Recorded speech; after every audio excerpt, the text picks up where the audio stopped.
There are more white-tailed deer in the hill country in Texas than there were on the entire continent of the United States 110 years ago. We harvest more deer annually in Texas than existed anywhere in the world 110 years ago.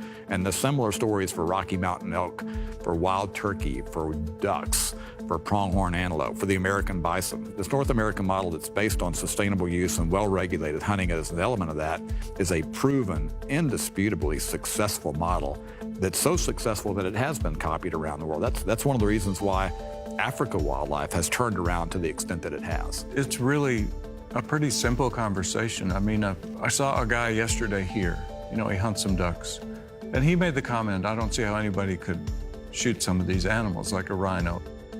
So I said, well, I was just on a farm in, you know, a Kala Rancho farm in Namibia, and they have our black rhino herd. 2 years ago, one of the old males was kicked out of the herd, basically, which is what rhinos do. And the unfortunate thing, they're past breeding age, but they also are aggressive with other rhinos and kill them. And that one particular rhino took that particular herd from 15 to 7. Yes, it was a wealthy hunter who purchased and took that hunt, but $300,000 went straight to rhino protection in Namibia.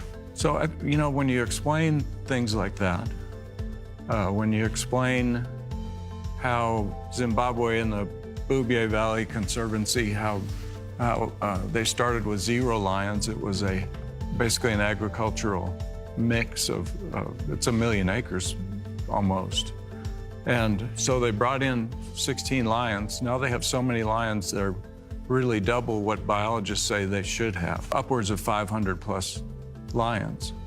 And I think once you explain or once you talk about how these species are managed when you're putting the animal, and I say animal in general terms, first. When you do, your offtake of 2% of a group of animals that increases in population by 20%, which they are in that part of Zimbabwe, and that money, they spend $750,000 plus a year on anti-poaching.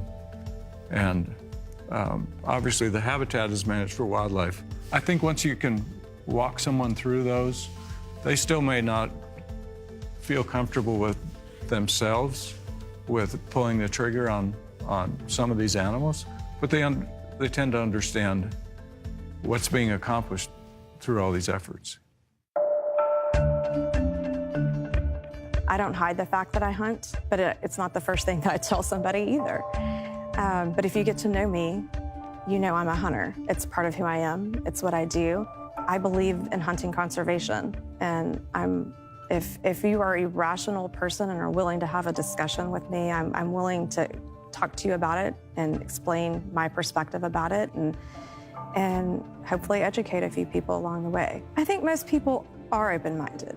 Once you start explaining to them what hunting really is and how it really works, and that there's a difference between hunting and poaching.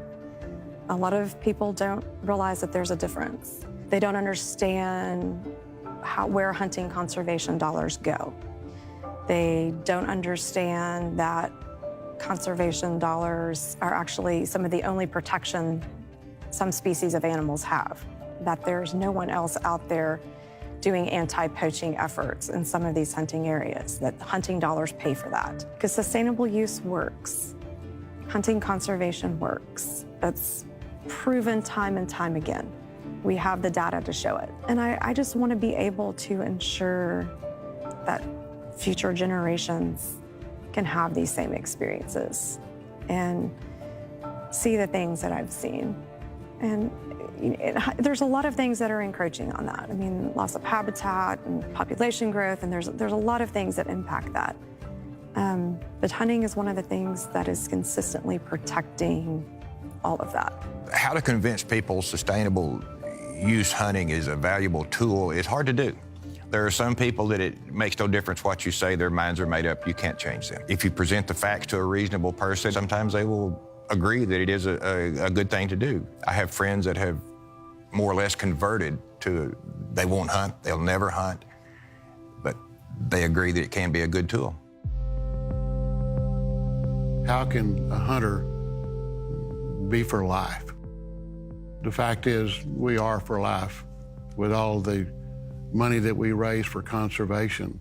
You know, it's there again, the paradox. Hunters care about the wildlife. And without hunting dollars going into communities in Africa, the conservation efforts, we wouldn't have the life that we have over there. You name it, hunters have brought back the life of many, many species. We hunt for the life of the animals because we've given them value, and it gives people an incentive to want to protect those animals. I'm referring to Africa specifically here, but I think it's true anywhere, that if they protect the animal that way, it can usually provide them employment of some kind that they might not have otherwise. They share that with the people in the concession, whatever that might be. And once again, they have food that they know that they're going to be able to take home and have fresh meat for dinner. It is the ability to know that you are protecting wildlife. It is the ability to know that you are protecting wilderness areas and that you are providing food, whether it's for your family or your friends or for people that need that meat a whole lot more desperately than you do. But it's the adventure, it's the closeness to nature, and it's the connection to nature for me. And long before I was a hunter, that's the thing that attracted me to the outdoors and wanted me to get out there and start to learn about tides and fish that lived in brackish salt water where I grew up and how to catch the fish, and later to the patterns of duck and deer movement and things like that. I like to think of myself as a naturalist that likes to hunt. The future of hunting is positive. Its access is more difficult, and that's because the human population is growing so much.